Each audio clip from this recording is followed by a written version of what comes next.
Bueno, pues yo primero daros las gracias, darle las gracias a la librería Traficante de Sueños y darle las gracias a Elena por invitarme a hacer el programa en primer lugar, porque decía José que es una deferencia de mi parte, para mí fue un gusto en realidad prologar un libro en el que crees, ¿no? Que es algo que, bueno, en principio siempre hago, pero hay veces que crees más en un libro que prologa, ¿no? Porque es exactamente de tu cuerda, ¿no? De alguna manera, ¿no?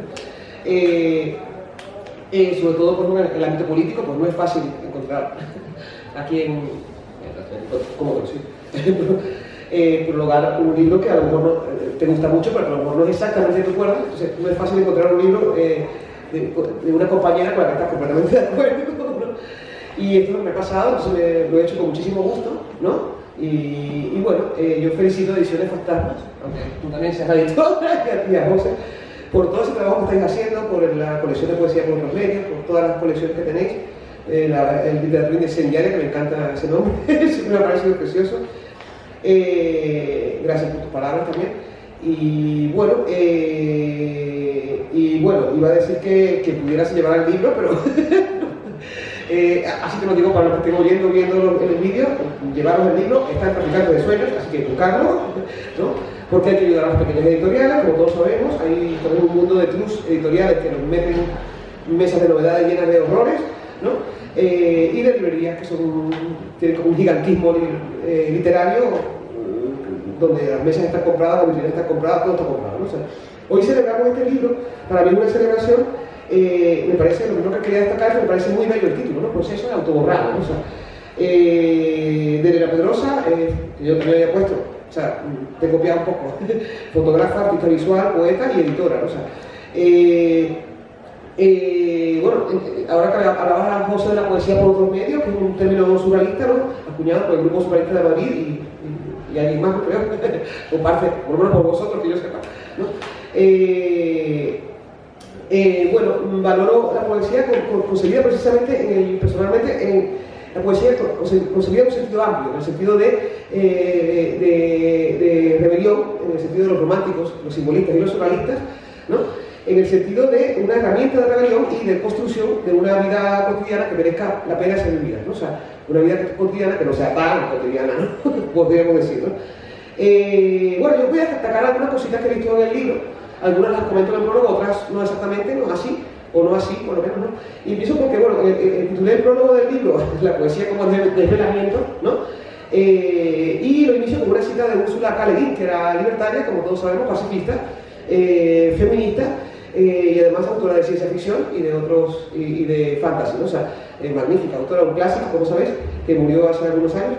Bueno, también quería recordar a Eugenio, porque es verdad que Eugenio tenía mucho que ver con todo esto que vamos a hablar, que vamos a decir. La cita de Úrsula que puse dice que la libertad es una carga pesada, extraña y abrumadora para el espíritu que ha de llevarla. No es cómoda, la libertad no es cómoda, no es un regalo que se recibe, ¿no? Sino una elección que se hace, y la elección puede ser difícil. Yo incluso añadiría, con perdón de Úrsula, que no solo es una elección, sino que hay que arrancarla, ¿no? Porque no nos la dan nunca, ¿no? Como sabemos todos y todas las que estamos aquí, ¿no? O sea, ciertamente elegirse libre en cada ámbito de la vida, no solo en el colectivo, sino también en el individual, es incómodo, ¿no? Hay que estar por encima, hay que estar encima de ello todo el rato, trabajándolo, ¿no? O sea, hay que evitar los propios encadenamientos, cuando nos encadenamos nosotros mismos, nosotras mismas, ¿no? O sea, cuando lo que nos pone nosotros, lo que nos ponemos nosotras y nosotros mismos, y la libertad implica siempre, por lo tanto, un trabajo, o varios, ¿no? Un trabajo constante, ¿no? Que no es fácil para nadie, ¿no? El psicoanálisis, que a mí personalmente me parece una herramienta muy valiosa de libertad, me lo sigue pareciendo, pese a cierto discursito, vamos a decir, que desconoce bastante la disciplina, como para decir, la disciplina psicoanalítica, como para decir que el psicoanálisis está superado. Esto es una cosa que personalmente me desespera y en la que no creo. También se dice lo mismo del marxismo y del anarquismo, está todo superado, por lo visto, ¿no? O sea, vivimos como entre horrores, pero bueno, está todo superado, según ciertos discursos supuestamente de izquierda en muchos casos, ¿no? O sea, sin embargo, pienso que no es así, y el psicoanálisis, menciono el psicoanálisis, que no menciono en el prólogo, porque nos enseña que nada de la vida humana es total, no hay la libertad total, ¿no? Claro, ya sabemos que no hay la libertad total, ¿no? O sea, por eso mismo quienes deseamos la libertad tenemos que estar pendientes, revisar creencias, ideas, cuestionar, ¿no? Dudar, ¿no? Y es lo que hace este libro. El proceso de autoborrado, una de las cosas que hace y que más me gustó a mí cuando hice el prólogo, cuando lo leí, y lo leí varias veces, como 3 o 4, y esta vez que lo he vuelto a leer, ¿no? Es lo que más me ha gustado, una de las cosas que me ha gustado, no es la única, es que es un libro que se hace, es un poemario que se hace esta pregunta, ¿no? O sea, justo se hace preguntas, justo dudas. Esto parece como una obviedad, ¿no? Porque hoy en día vamos a cualquier presentación y se dice que el autor, la autora, que se hace preguntas, ¿no? Pero no todas las preguntas son iguales, no todas las preguntas son las mismas preguntas y no todo el mundo duda aunque lo parezca, ¿no? O sea, en nuestra época estamos en una época donde apenas se duda, ¿no? Y por ejemplo, en el honor de la mudanza, que es la primera sección del poemario, una Pedrosa irónica denuncia con ironía y desmonta el discurso único que en los últimos años legitima un nuevo modelo de realidad, ¿no? O sea, un modelo que contra lo que creen incluso algunos sectores de la izquierda, pensamos otro que ha dado un salto cualitativo, cuantitativo, da igual, ha dado un salto. No es casual que todo esto ocurra en un panorama, que este discurso aparezca en un panorama de escasez material de recursos, como sabemos. Y no solo han refundido el capitalismo, como dijeron, han refundado, perdón, quería decir refundar, las leyes o las finanzas, sino que también han refundado, eso se hace siempre, una y otra vez se refunda la economía, se refunda las leyes, se refunda las normas sociales, pero es que en este caso va mucho más lejos porque se empiezan a crear e imponer conductas y modos de subjetivación que son nuevos, ¿no? O sea, Pedrosa denuncia este trabajo de ingeniería social, denuncia, por ejemplo, la actitud despistada y a veces cómplice de corrientes históricamente emancipadoras, ¿no? Como el ecologismo o el feminismo, que no todos, por supuesto, pero algunos sectores han apoyado con cierto despiste, imagino que no con mala fe, por supuesto, pero que lo han apoyado ciertos modos de subjetivación nuevos, este nuevo discurso único, ¿no? También denuncia el poemario el colaboracionismo de los viejos conocidos, nuestros viejos conocidos, los sindicatos, ¿no? Pagados, los medios de comunicación. El verso, menciono un verso que a mí me ha gustado mucho, que es: hay un programa en La Sexta que hace seguimiento de la policía, por ejemplo. O sea, entonces, la complicidad también se denuncia de nuevos grupos de poder en ascenso, que son nuevos en tanto grupos de poder, o existían, pero no estaban en tal ascenso, no estaban en un primer plano de la sociedad, como están ahora, como es el sector sanitario, ¿no? Por ejemplo, en 2020 dice el poemario: arguía su aguja y poder rica como única razón, ¿no? Eso también. Tampoco es casual que el primer acto del proceso de autoborrado, de este primer acto en el que se menciona todo esto, este desmontaje del nuevo discurso único, ¿no? Elena termina este primer acto con una especie de bofetón simbólico, ¿no? Que además tiene un cierto sesgo irónico y con bastante gracia, ¿no? El humor utilizado como una herramienta política, ¿no? También. La libertad, además, está unida, quería decirlo, y esto está muy presente en este poemario, a los modos de subjetivación. Otro discurso, un contradiscurso combativo contra esa nueva forma de llevar el mundo, o sea, ese salto cualitativo, cuantitativo, ¿no? Que ha dado el capitalismo, vamos a decirlo así, un discurso totalitario nuevo, presentado como una forma de normalidad. Hace más difícil la preservación y el trabajo por la libertad, el trabajo al que me refería antes, ¿no? Entonces, en el proceso de autoborrado, Elena se pregunta por el sentido oculto de los discursos hegemónicos, ¿no? O sea, del pensamiento actual, y nos muestra la acción de ese discurso en nuestra vida individual, en nuestra vida íntima, en nuestra mente, en nuestros sentimientos, en nuestra afectividad, en nuestras relaciones, ¿no? En nuestros vínculos, ¿no? Por eso también tiene mucho sentido que es un poemario, como todo poemario mayormente lo es, intimista, ¿no? O sea, también es un poemario que solo puede haber escrito una persona como Elena, o sea, que solo es de Elena, ¿no? O sea, como suele ser toda la poesía, o sea, es a la vez algo colectivo y algo personal, a la vez algo político y algo intimista, ¿no? O sea, entonces, en el tercer acto, por ejemplo, del poemario, se llama así tercer acto, se significa una especie de lucha contra este nuevo discurso único, ¿no? O sea, el yo poético, quien enuncia los poemas de esta parte, se encuentra solo, está solo como todos los desobedientes históricamente hemos estado más o menos solos. Siempre somos muy poquitos, somos muy poquitas, ¿no? Y se niega a reconocerse entre aquellos que aplaudían el nuevo orden mundial, ¿no? Entonces, inspirado en el confinamiento de 2020, los poemas de este acto ponen sobre la mesa algunas circunstancias concretas que sostienen el nuevo discurso único. Por ejemplo, habla de los corazones frágiles, por supuesto lo hace con metáforas y de manera también personal, los corazones frágiles de los ciudadanos, la concepción insalubre del cosmos, o sea, la idea de que el cosmos es algo insalubre, lleno de virus y bichos y no sé qué, ¿no? Y no lleno de maravillas de la naturaleza, y bueno, también cosas feas de la naturaleza, ¿por qué no? No vamos a negarlo, ¿no? Hoy en día estamos pasando por una situación terrible, realmente, ¿no? O sea, con lo de Valencia me refiero, o sea, también hay cosas siniestras, pero lo que denuncia el poemario es, Elena, aquí es que se considere el cosmos como algo enfermo de por sí, ¿no? O sea, que el cosmos sea una enfermedad en lugar de algo que es como es, ¿no? Y ante o como lo que deberíamos estar, ¿no? O sea, los seres humanos, ¿no? También denuncia los códigos binarios, los planes de futuro. La ciencia que vendida al imperativo económico sufre de, dice uno de los versos, osteoporosis emocional e incongruencia iatrogénica, ¿no? O sea, sí, porque la ciencia y la Asociación de Ciencia y Salud, como todos y todas sabemos, es altamente negativa. Ciencia y salud, no, perdón, ciencia y dinero, ¿no? O sea, es decir, todo lo que sea salud y dinero, ciencia y dinero, literatura y dinero, arte y dinero, todo lo que esté asociado al dinero, por lo general, queda manchado, o sea, queda manchado y sobre todo si es a gran escala, ¿no? O sea, queda mucho más manchado y pues no se le puede creer, sencillamente forma parte del discurso totalitario, ¿no? Entonces, ¿cómo se hacen estas preguntas, Elena, en el poemario? ¿Qué estrategias poéticas utiliza, qué estrategias utiliza ya como poeta, ¿no? O sea, a mí me llamó la atención el título, ¿no? Proceso y autoborrado, estas dos palabras, ¿no? O sea, vanguardia, la vanguardia, siempre la tradición de vanguardia, que es una contradicción en sí mismo decir tradición de vanguardia, pero bueno, es inseparable de cualquier discurso emancipatorio. O sea, no puede ser vanguardia si no es emancipatorio, ¿no? O sea, desde mi punto de vista. Y aquí Elena se apoya en varias ideas, ¿no? O sea, relacionadas con la vanguardia y también con el pensamiento contemporáneo, aunque no sea vanguardia, ¿no? Por ejemplo, la antipsiquiatría de Leuciano, ¿no? Que, por ejemplo, la antipsiquiatría de Deleuze, el situacionismo, que sigue vanguardia, ¿no? Las teorías de Humberto Eco también, hay un verso que dice: yo daba vueltas en mi mente apocalíptica integrada, ¿no? Por ejemplo, pero sobre todo en una idea de vanguardia que a mí siempre me ha gustado muchísimo, que es muy interesante, que fue lo que más me llamó la atención del libro. Bueno, lo que más no, ya he dicho varias cosas, porque muchas cosas me llamaron la atención, ¿no? Pero es la idea de autoborrar, ¿no? Esta idea participa, pienso, del espíritu de tabula rasa, que es propio del dadaísmo, ¿no? Ahora que pensábamos que el dadaísmo había muerto después del neoísmo, de todas las vanguardias posteriores que fueron herederas del dadaísmo, ¿no? De Fluxus y tantas otras, el propio surrealismo que todavía vive, ¿no? Sin embargo, aparece la idea de autoborrado y renovada, además, ¿no? O sea, la idea de autoborrado a mí me ha recordado la práctica vanguardista, que es una práctica, no solo una idea, de los nombres múltiples, cuyo origen se remonta, claro, al Dada berlinés, ¿no? El Dada de Berlín, que es muy desconocido además, porque todo el mundo conoce el de Suiza, pero el de Berlín parece que no existió, que precisamente es el más político, así que casualidad no será, ¿no?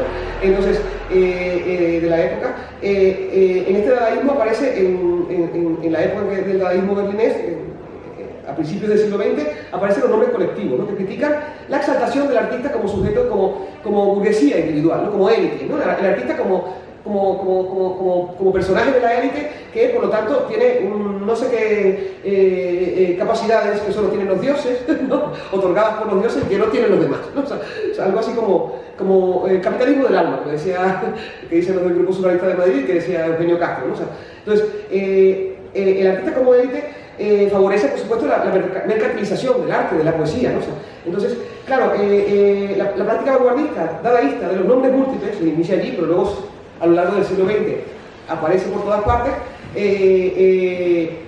Esa práctica vanguardista de crear nombres múltiples, ¿no? O sea, hay un nombre para todos los artistas, ¿no? Todos los artistas se llaman igual, todos los artistas tienen el mismo nombre, ¿no? O sea, me parece que es un referente del proceso de autoborrado del poemario que presentamos hoy, junto al significante proceso, ¿no? Que no es casualidad, porque también la palabra proceso pone el foco en las prácticas, no en el producto final, ¿no? O sea, así como el arte mercantilizado pone el énfasis en el producto, porque claro, tienes que tener un cuadro, un libro para poder venderlo, ¿no? El proceso de autoborrado, la idea del proceso, siempre pone el énfasis en la creación de algo, ¿no? O sea, la creación de algo, y más en este caso, que además es algo que denuncia situaciones colectivas en relación con el sujeto individual que escribe los poemas, ¿no? Como una persona, como un individuo, ¿no? O sea, la idea del proceso rehuye lo acabado, lo genérico, lo fijo, ¿no? Y se escribe en lo vivencial, en la experiencia, ¿no? O sea, le otorga más importancia a la experiencia de la creación del libro, de la creación del cuadro, de la creación,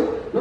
De la creación, del hacer o deshacer también, ¿no? La idea de Eugenio Castro, la desacción, y fomenta la participación lectora, que también es muy importante para la conciencia moderna, ¿no? Entonces, Elena utiliza las vanguardias, utiliza la idea del nombre múltiple, la idea del proceso, ¿no? Del arte como creación, como proceso, del arte como denuncia también, y utiliza una poética del vacío. El segundo acto, por ejemplo, en otra parte del libro, ella indaga en el complejo entramado de vacíos inherentes a la vida humana, ¿no? O sea, la relación del vacío, la relación que tiene el vacío del sujeto, los vacíos que tenemos todos los sujetos como individuos, y su relación con el discurso único, con este nuevo discurso único, ¿no? O sea, escribir sin fuerza, dice en algún poema, no llegará al diluvio este desierto, también se dice, ¿no? O sea, porque hay muchos lexemas contrafácticos, ¿no? O sea, muchos no, muchos sí, ¿no? Muchos, incluso un tachado en algún momento, ¿no? O sea, el vacío es, por lo tanto, asimilable a la utopía también, porque el vacío es el lugar que permite construir, dice un poema, el lugar que permite integrar los ruidos que no digerimos, ¿no? O sea, y también una metáfora de la experiencia vital, ¿no?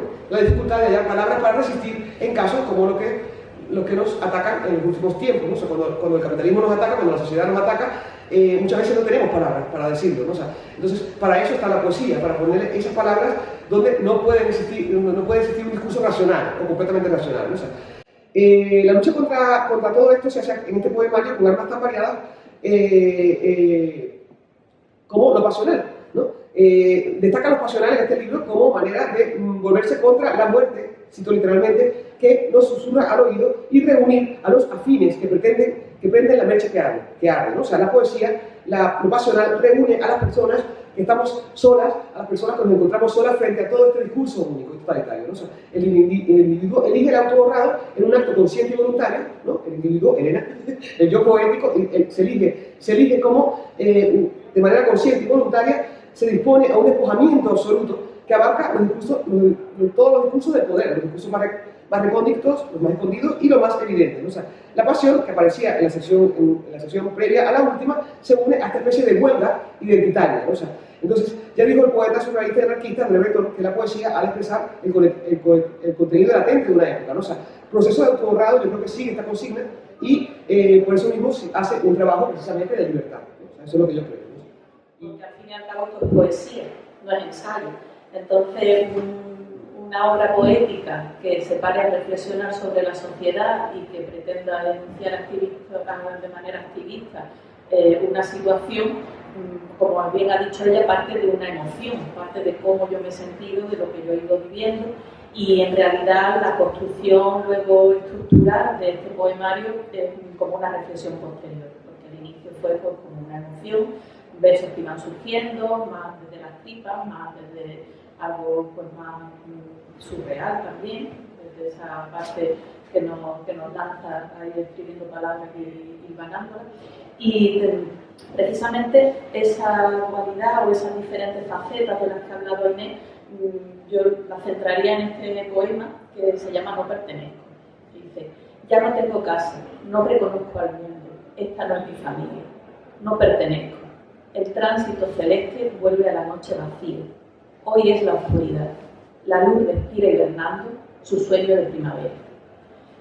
Las vivencias que desde el año 2018 hasta 2021 se reúnen en este cuaderno, eran dos cuadernos separados, y a mí me ha parecido muy interesante y muy curioso la lectura de Inés, porque algunas cosas, como es poesía, sí tienen que ver y otras cosas vienen también de otras cosas como más de las entrañas, ¿no?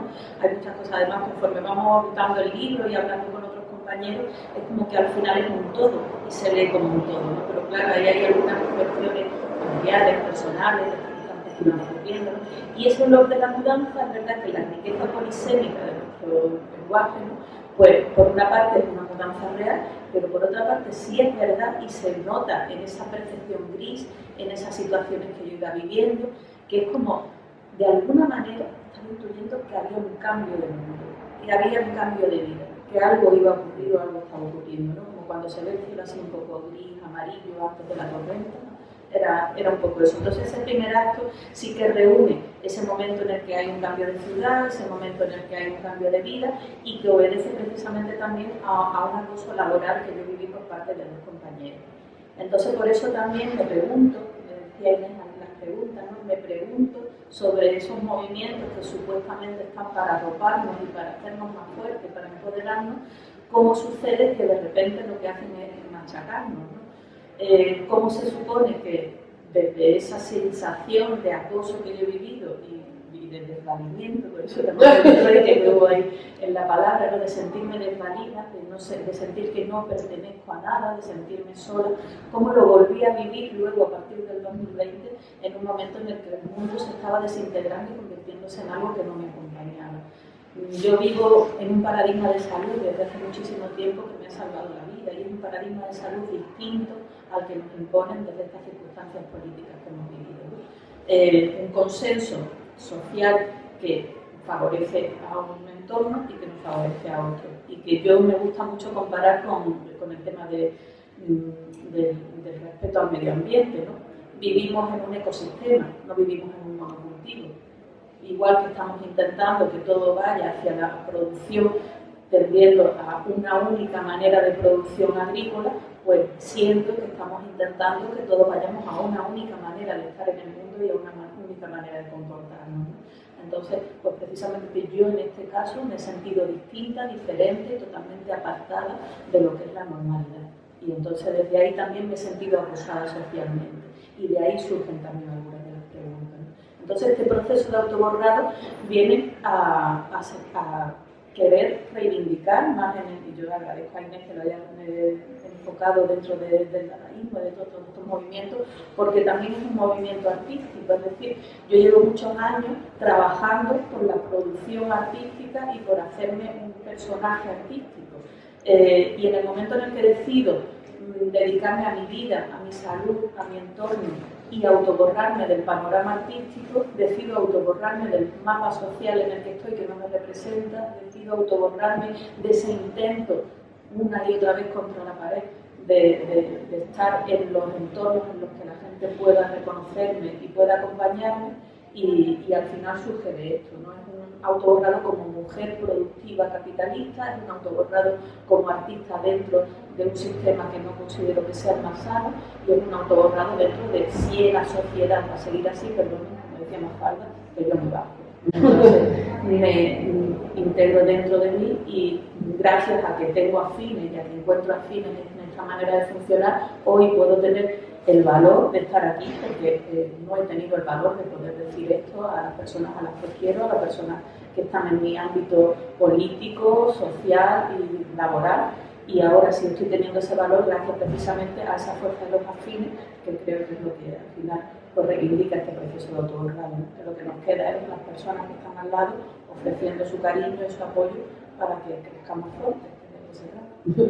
Yo tenía, una de las preguntas que tenía era, para que se vea bien una grabación, tengo varias preguntas, por lo menos 11, o sea, pero bueno, una ya la has contestado, que es cómo surge el libro, ¿no? O sea, ya la has contestado. Otra era, igual la has contestado un poco ya, otra que es lo de la relación entre tu experiencia como fotógrafo, porque tú eres artista visual, ¿no? Autoborrado, vale, pero artista visual, ¿no? Al fin y al cabo, ¿no? Y poeta también. Entonces, ¿cómo ves tú la relación entre los dos procesos, ¿no? O sea, ¿cómo la ves? Pues en realidad lo primero fue la poesía. Yo, como siempre he sido muy tímida además, pues como que la poesía era el lenguaje perfecto para decir las cosas en clave, ¿no? Que no se entiendan del todo, que bueno, porque yo estoy diciendo y que quien lo entienda bien y que no. Entonces ese lenguaje simbólico me ha acompañado siempre.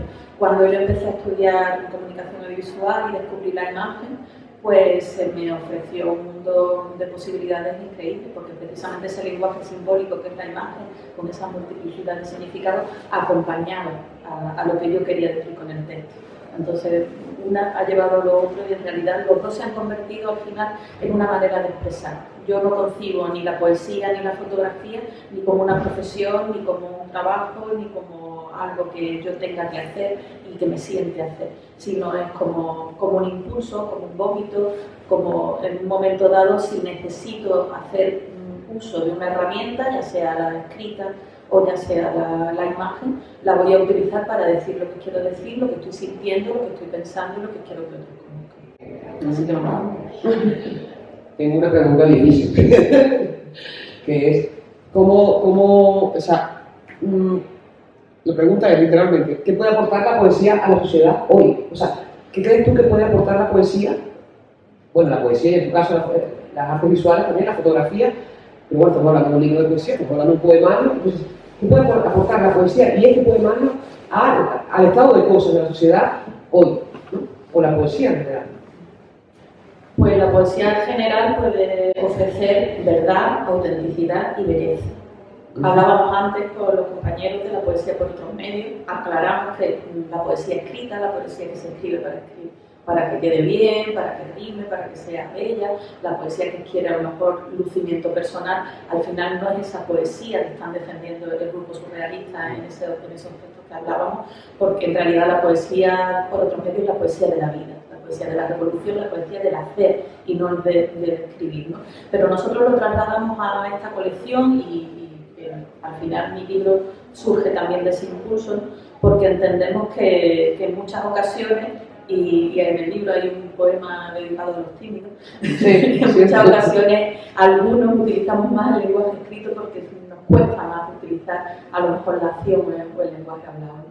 Y el otro día, cuando presentábamos en Málaga, también fue muy interesante la aportación que hizo Rafa Herrera, compañero también de militancia, que decía, claro, está la acción y luego la reflexión, porque es importante. Entonces, en ese aspecto, la poesía es más acción que reflexión, no es un texto reflexivo, no es un ensayo. De hecho, yo tengo bastante información que me gustaría trasladar de alguna manera a un ensayo, pero lo primero que ha surgido es esto es la acción, esto es expresar que estoy viviendo, que estoy sintiendo.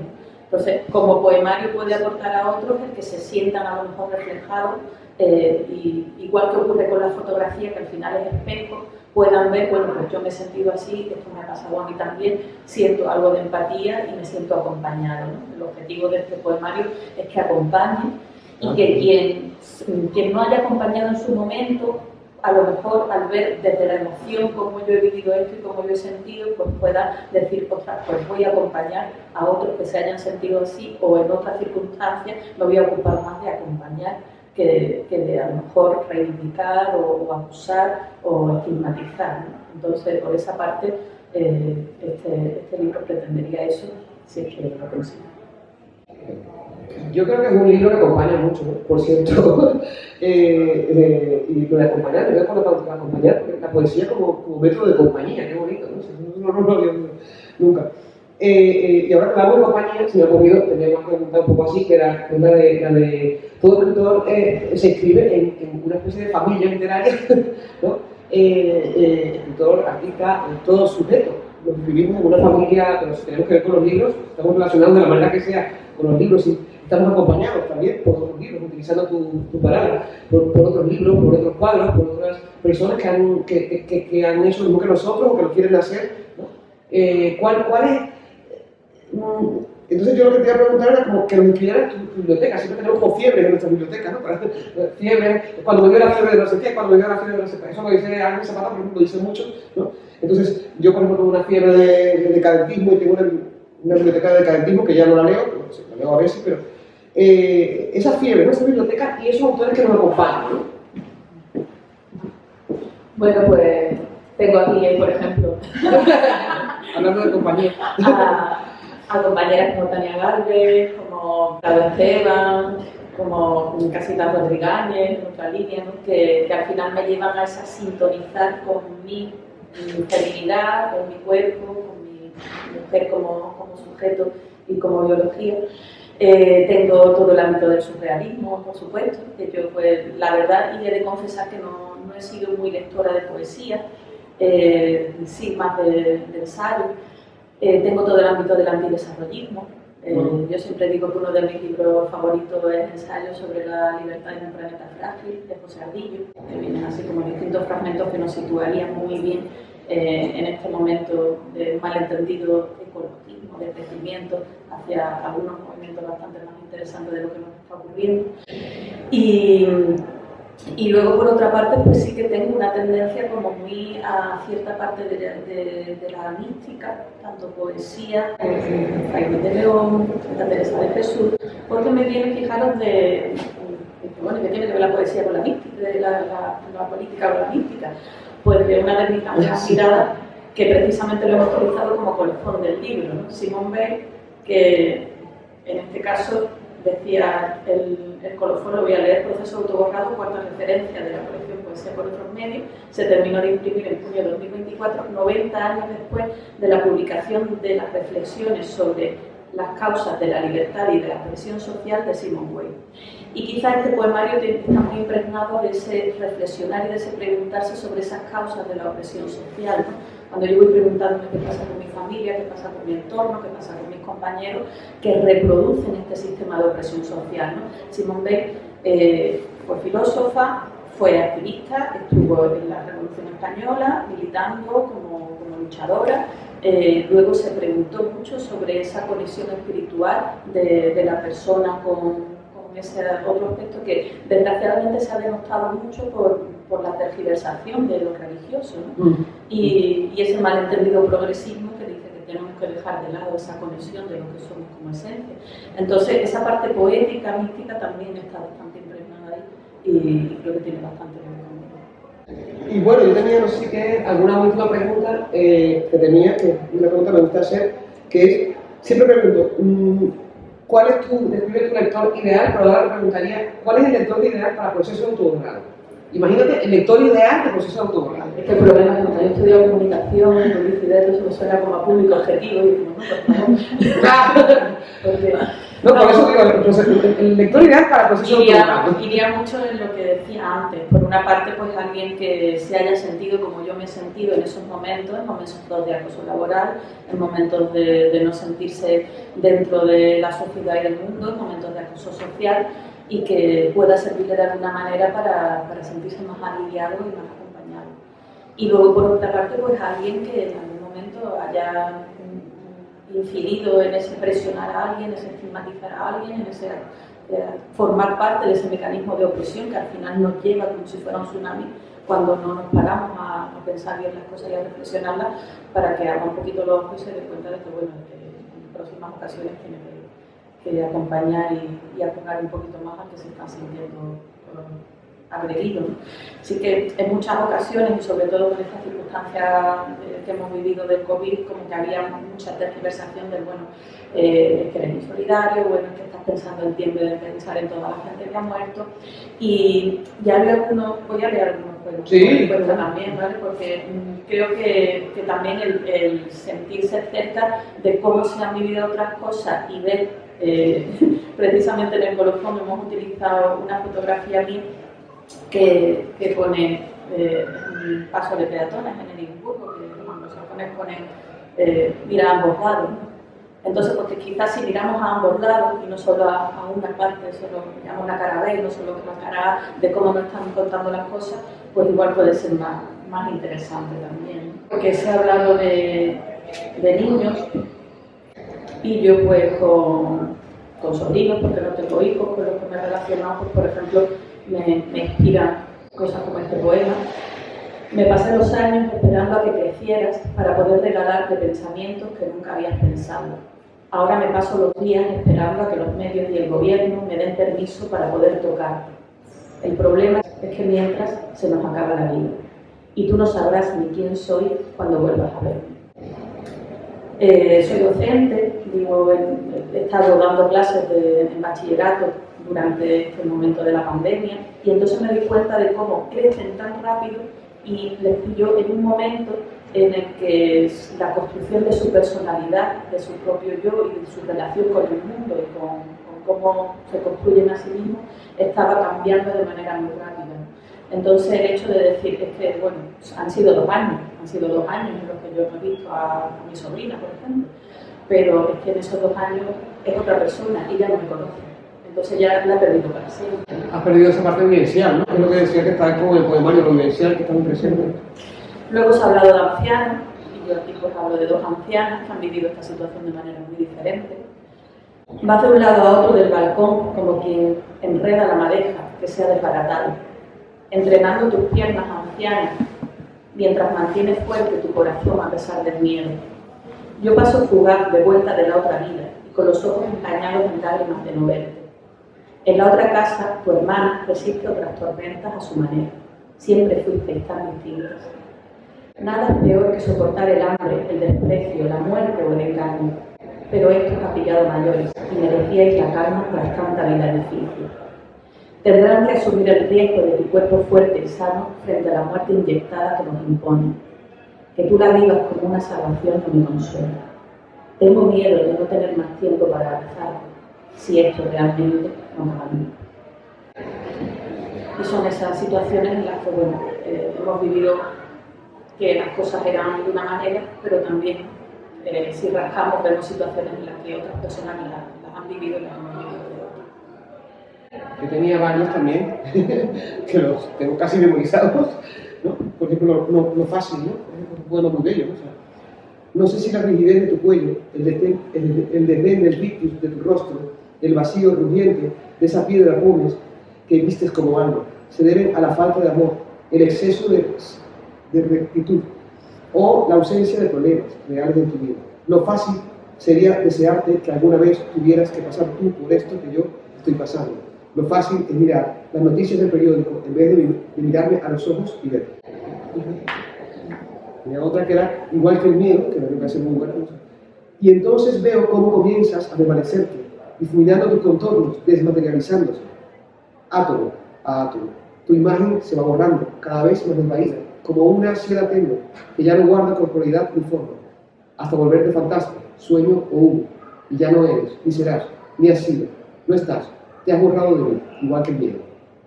Muy bello, porque además me gusta ser igual que el miedo. Al fin y al cabo, esos dos poemas precisamente forman parte del primer cuaderno, ¿no? Que habla más de una situación en la que las personas que me acosaban, pues yo al final, como todo, el ser humano tiende a autorregularse y a la autopoiesis y al final a reponerse de las cosas con el tiempo, acabo perdiendo ese miedo, ¿no? Y entonces he podido vivir como en esta situación social también que como que ha reproducido de nuevo esa misma sensación que yo viví en mi cuerpo y en mi alma, pues ha ocurrido lo mismo. Con el paso del tiempo se ha perdido el miedo. Y ya, el miedo. No sé si tenéis alguna pregunta, comentario.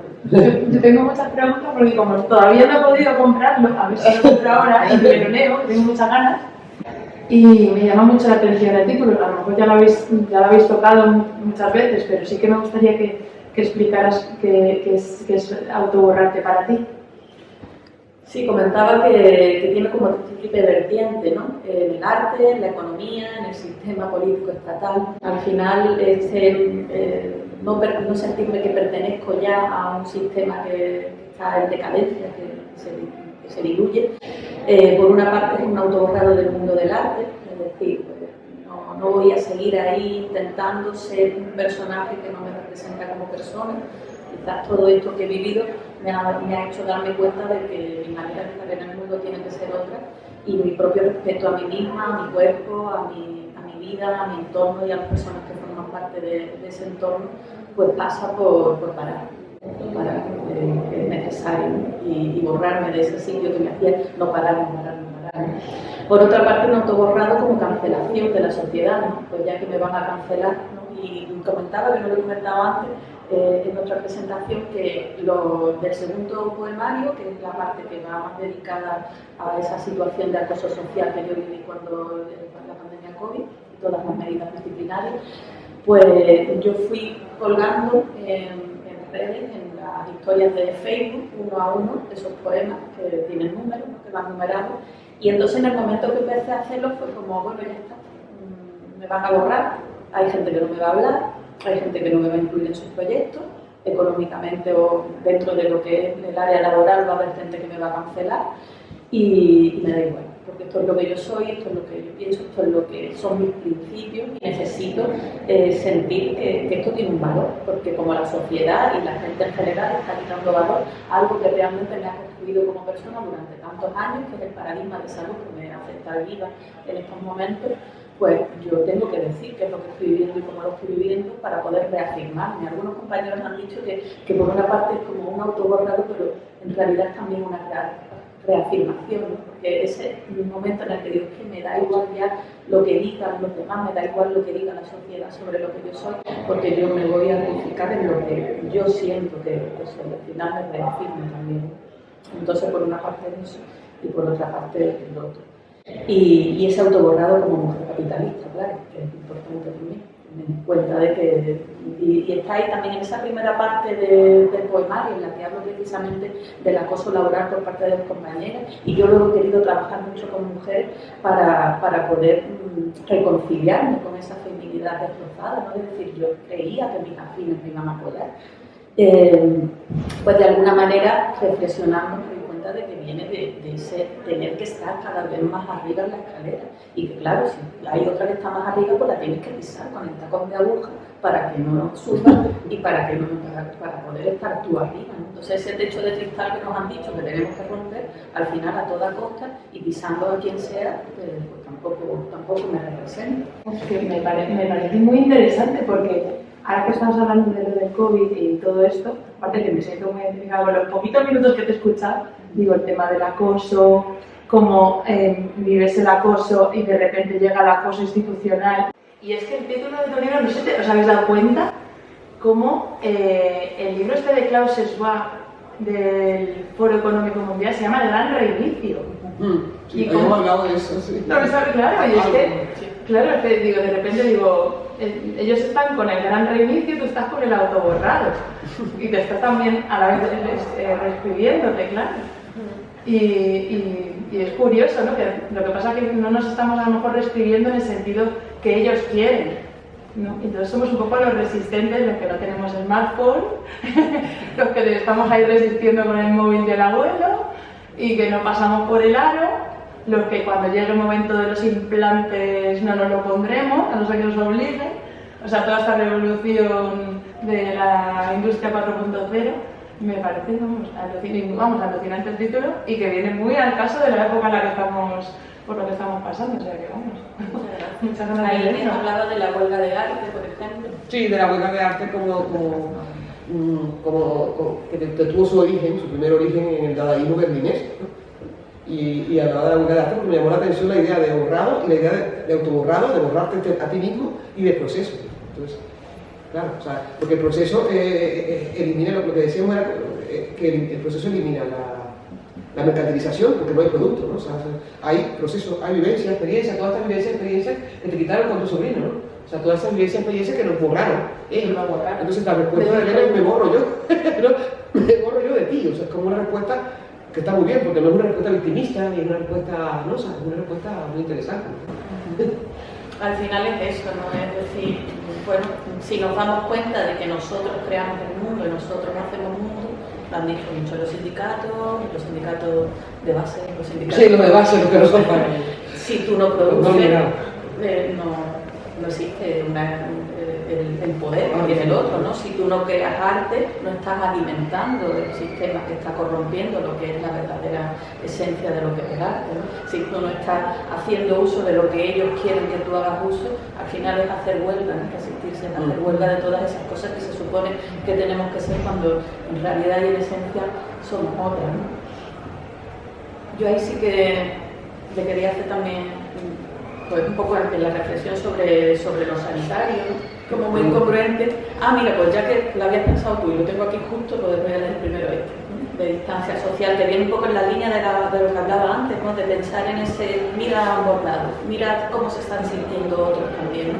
Porque yo he podido comprender muy bien, yo he podido comprender el miedo de la gente que diariamente está recibiendo a través de la televisión que los no vacunados, que los que no llevan mascarilla, somos super contagiadores, somos unos monstruos que vamos a infectar el mundo. Entonces, cómo el discurso de la televisión ha convertido, como siempre, divide y vencerá, a unos contra otros, cuando somos todos en la base los que tenemos que luchar contra lo que nos estamos imponiendo de arriba, y ahora desgraciadamente se está viendo también lo de Valencia, como enseguida surgen, no, es que está todo el pueblo a una, ayudando y luchando juntos, ¿no? Pues vamos a empezar a buscar más subterfugios para dividirlos, para separarlos, para ponerlos uno en contra de otro. Entonces, esta situación de la que yo hablo es la que me gritaban por la calle mis mismos afines, ¿no? Distancia social. Es fácil caminar mientras descarga el oleaje su lluvia incandescente sobre tu espalda, con la sonrisa recta, la mirada en el suelo y los pulgares tensos. Es fácil caminar sin perspectiva, ahora que el futuro se diluye, con objetivos claros de 5 a 10 minutos, marcados con tiralíneas, como en el mapa el cruce de fronteras entre Mali y Argelia. Calcular la distancia, la velocidad del cruce de miradas, el volumen de encuentros, Llegar pidiendo perdón o permiso, sin juicio, por favor. Solo venía a comprar un paquete de galletas, sin sentencia, por favor, sin sentencia. Es fácil volver a casa con el sol dando en tu espalda, con el peso de las miradas, de esos ojos ahora más visibles, sobre tu espalda. Los puñales sobre tu espalda. El peso de la sociedad, la libertad y la vida. Correr pidiendo perdón o auxilio. No me grite, por favor. Lea el BOE, por favor. Ideología, ciencia, sociedad y poesía. Lea, por favor, lea. Por fin en casa. La llave en la cerradura. La mirada en el suelo. Atenta al próximo escalón. El ascensor aséptico, sin compartirte, sin vivirte. El miedo del encuentro en la escalera. Ha sido fácil. Solo un momento allá afuera. En casa, ya estás en casa. Por fin en casa. Sí, ha sido fácil. Mañana volverás a intentarlo. Pues yo entiendo el miedo que tenían esas personas que estaban viviendo todos los días esa supuesta realidad que nos decían los medios de comunicación, de que había gente que estaba poniendo en peligro sus vidas. Y yo me pregunto, en otro texto largo que tengo en este libro, ¿no? ¿Cómo puede alguien sentir que yo soy un riesgo para esas personas, ¿no? Cuando yo siento que estoy perfectamente sana, cuando yo siento que lo que estoy haciendo correctamente, y yo también he vivido ese miedo, he vivido el miedo al linchamiento. Entonces, ponernos en las dos partes, ¿no? Es verdad que en el momento en el que estábamos viviendo todo eso, pues eran momentos convulsos, eran momentos muy viscerales, pero creo que en este momento ya hace falta que vayamos reflexionando acerca de qué hemos hecho, por qué lo hemos hecho y qué puede pasarnos en esta sociedad que repite una y otra vez esas estructuras de meternos miedo y enfrentarnos unos a otros. Y prohibir la otra opción, o sea, prohibir la duda, ¿no? No, te decía que prohibir la duda también, ¿no? Prohibir, o sea, se ha quedado como un tic, ya sabéis, o sea, estáis aquí, ¿no? Y espero que los que estéis oyendo podéis pensarlo, ¿no? O sea, hoy escuché el vídeo, que también está pasando eso, en la sociedad se ha quedado con ciertos tics que a mí me preocupan mucho, que están reflejados en muchos casos aquí, desde una óptica personal y poética, lógicamente no es un ensayo, como decía Elena, porque, o sea, bueno, pero precisamente por eso quizás sea más eficaz para acompañar, ¿no? A todos aquellos que quieran por lo menos reflexionar, ¿no? Porque claro, se han quedado con unos tics que son como, no se puede dudar de algo, o sea, hay algún discurso y tú no lo puedes dudar, ¿no? No puedes poner en duda porque entonces eres un loco, eres un no sé qué, ¿no? Entonces, es como, se ha quedado como instalado esa actitud como de no cabe la duda, no cabe la pregunta, no cabe ese otro lado que tú decías, ¿no? O sea, no cabe escuchar al otro y decir, vale, pues igual tienes un poco de razón, y nos pueden decir, bueno, a mí también te pasa, no, nosotros sí hemos escuchado, o sea, sí hemos escuchado, las personas que hemos cuestionado todo esto y que lo seguimos cuestionando y seguimos cuestionando todas sus secuelas que siguen, sí hemos escuchado a los demás, yo me recuerdo escuchando amigos, ¿no? Y los amigos no te, o sea, no, enseguida te tachaban con el lenguaje de ellos, y yo les decía, no utilices ese lenguaje, ¿por qué utilizas ese lenguaje? Vamos a utilizar otro, o sea, entonces, claro, yo creo que tenemos que forjar, ¿no? Un poco de unión. Creo que este libro también acompaña mucho, ¿no? O sea, no solo a las personas que piensen, que vean las cosas exactamente a lo mejor como la veas tú, sino también a personas que puedan abrirse a la pregunta. Es un libro para que las personas se abran, yo creo. O sea, no sé, ¿qué es? Sí, yo antes del poema que quería leer, precisamente como homenaje a mi amiga Silvia, que falleció, y que ha sido una persona que a mí me ha abierto mucho a distintos paradigmas de salud, ¿no? Ella tenía leucemia e investigaba, y entonces llegó a conocer distintos paradigmas de salud. Lo que pasa es que acababa confiando en el imperante y curiosamente pues, murió de una infección, no de su enfermedad. Una enfermedad nosocomial que le llaman, pollotosténica, precisamente por la hospitalización y el protocolo que llevaba a cabo. Y dice, no es importante, me decías. Yo daba vueltas en mi mente apocalíptica e integrada. El mundo se derretía como los relojes de Dalí. La quimioterapia está contraindicada en pacientes con el sistema inmune crítico. Los antibióticos arrasan con las colonias de bacterias que componen la vida. Infección hospitalaria, incongruencia iatrogénica. Lo importante, niña de luz, no está ahí afuera. Y ellos no lo saben. Ellos no saben nada. Yo tampoco lo supe a tiempo. Entonces esas preguntas que dice que me hacía, ¿no? Yo y una de las que hemos rescatado para la contraportada del libro es: ¿y si no soy yo quien permanece en la caverna? Yo creo que todos tendríamos que preguntarnos eso. El mito de la caverna de Platón, ¿realmente yo estoy siendo engañada? ¿O realmente puedo tener cierta visión y darme cuenta de cierta realidad, ¿no?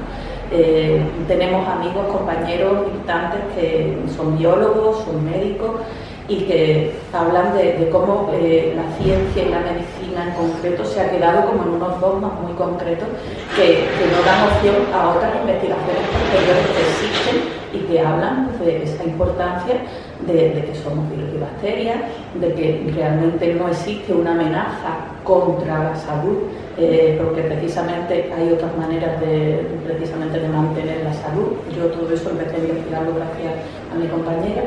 Y es lo que digo, que me ha salvado la vida y el paradigma de salud que me mantengo, ¿no? Entonces, yo me gustaría también que este libro sirviera para eso, ¿no? Para que otras personas que puedan tener dudas investiguen más allá, ¿no? En biología, en medicina, porque existen otros paradigmas que no es precisamente la ciencia se ha vanagloriado siempre y se ha regido porque existe una comprobación de una duda, ¿no? Esa duda metodológica que al final vamos viendo.